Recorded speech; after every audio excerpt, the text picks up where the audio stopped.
back to the show. This is The Law Show on CL 650. Family tradition. Hey, and welcome back to The Law Show on CL 650. We're talking about wills and estates. Alyssa Lockhart, partner at McQuarrie LLP in studio, and JC Winkson, QC and partner at McQuarrie LLP, also in studio. And just on a sort of a characters that you meet in your time in this area of law, these disputes, especially with siblings, they go back to when they were little kids, right? One was always the favorite. One always fought. I mean, so you play referee, I guess, a little bit in some of these? It definitely, when they see me, they are from a dysfunctional family. There's no question. Yeah. And sometimes the dysfunction has been well hidden and they are somewhat surprised, and I do a fair bit of counseling. Sometimes it hasn't been that well hidden and they've known and they're like, yeah, no, she's absolutely going to challenge this. There's no question. I know she's going to do that. But yeah, you definitely meet a lot of different characters, and everybody's got the worst sibling ever. And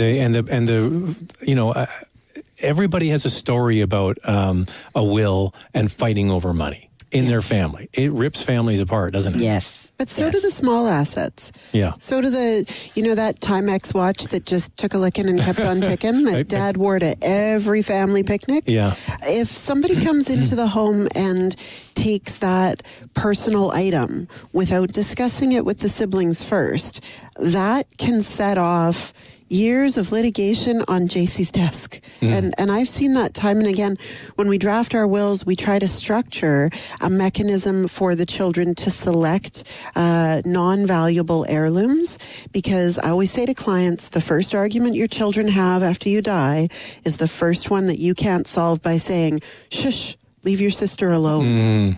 Right? Very true. Very true. Now, I want to get into one that I found out from hosting this show that I find absolutely fascinating, and that's what, in a lack of a better term, the layperson would call the death tax, right? We think that Revenue Canada is going to come in and grab about 50% of everything you've ever made, and you're never going to see it again. So it's called probate, right? The probate fees. Yes. And so everybody thinks it's this monumental amount of money, but I learned it's actually quite small. And let's do it on $1 million. Not hard to do in the Lower Mainland when someone's house is worth $1 million or $2 million. How much would it be on $1 million? About $14,000 on $1 million. It's 1.4%. So people go through all kinds of hoops to avoid paying 1.4%. I say 1.4% in the lower mainland. Lower than the litigation lawyer fee. Exactly. I can tell you that. It's so much lower than the personal cost to the children's relationship. Yes. If I put all of my assets in the hands of one child and say, I trust you to split with your sisters, whether she does or not, the sisters will feel that she is in control. The sisters will feel that she may have taken more than her 1/3. But far and away, JC sees those files because they do take more than their 1/3. But what happens to me is I look at it and I say, you've put someone, for instance, your residential home.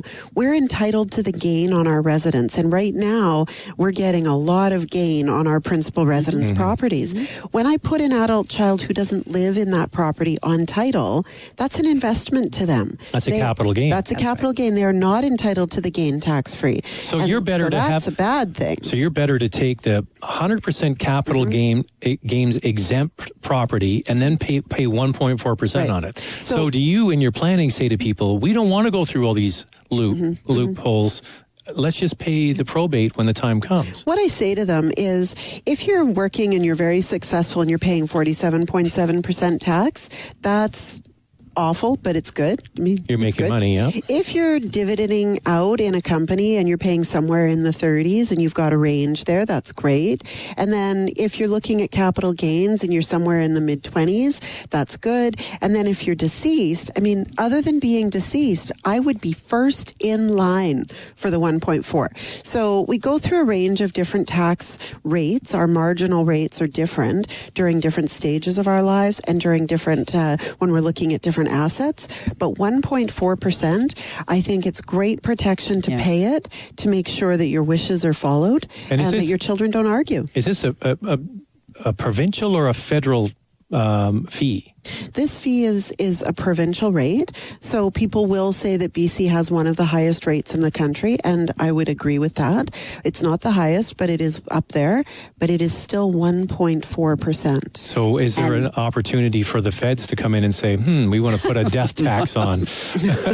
You laugh, but you never know. Yeah, that would be a little It's hard. not their jurisdiction. Under the Constitution, we have a division of powers. Okay, good. And it's But with the probate fee, you have to, at this stage anyway, and in the next generation it may change, there's a mindset of a certain generation that they don't want to pay the government any fee.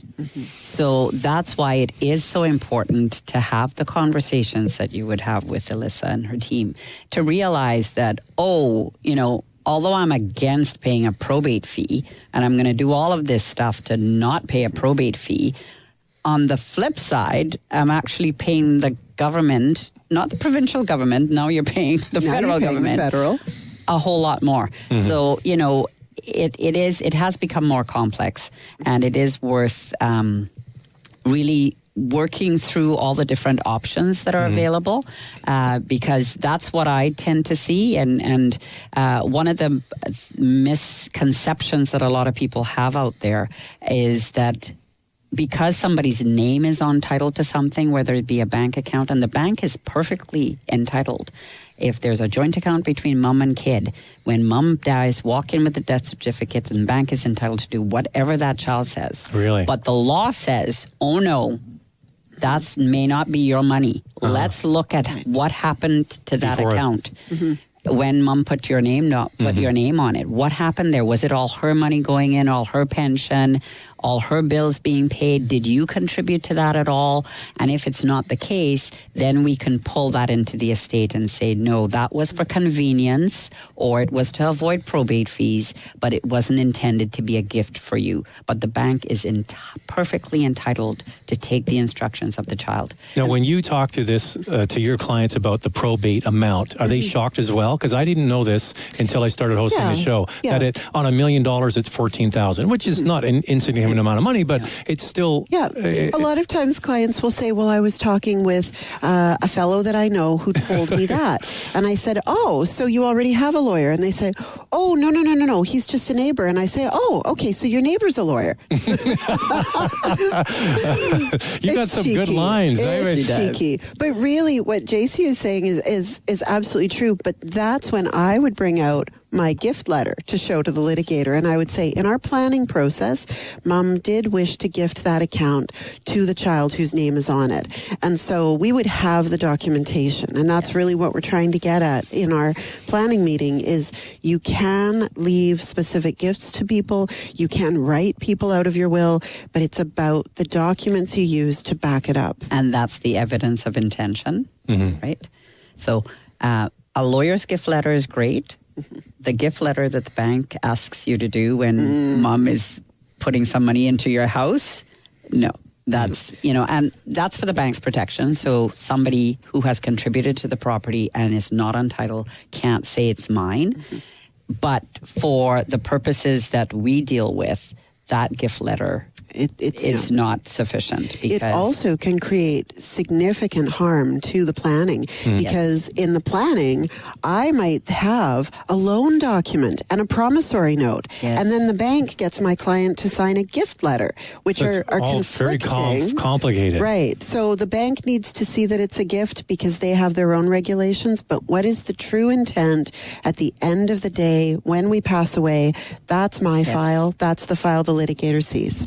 We'll have to leave it right there because we're right up against the clock. But I think it was a great way to end. Thank you very much, JC Wingson. Thank you very much for coming in. And Alyssa Lockhart, thank you very much for being on the show. It's been wonderful having you both on. Yes, it's our pleasure. That's all the time we have for today's show. I'm Zach Spencer. I'll see you next time on CL 650 or hear you